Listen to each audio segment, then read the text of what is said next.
Najvažniji koncept koji smo napravili ove godine to je da smo spojili Startup Factory sa samom konferencijom.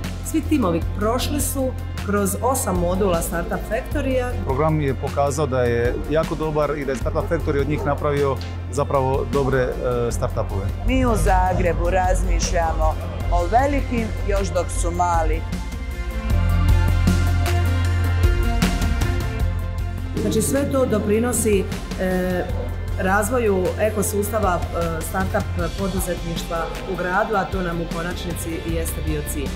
Jedan mali postotak je sreće, a ostalo je naporan rad, trud i podrška.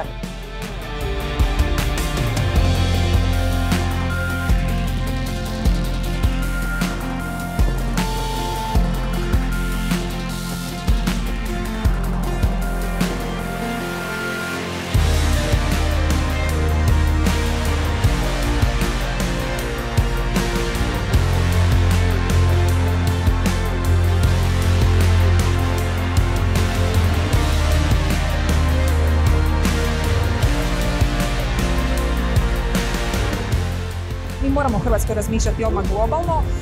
It's very obvious that there's been so much work done with the teams. They're really focused. They were able to bring their message and they came out with minimum viable products that actually have market appeal. I'm looking forward to see their success globally.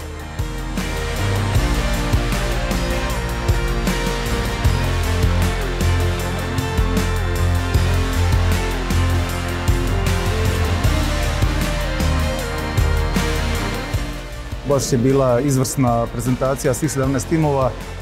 Svi su oni bili jako blizu jedan drugome u bodovima. Na kraju žiri je stvarno donio jednu tešku odluku. Čestitam najboljima. Svi ovi ostali sigurno su spremni i za tržište, za razvoj dalje svojih proizvoda.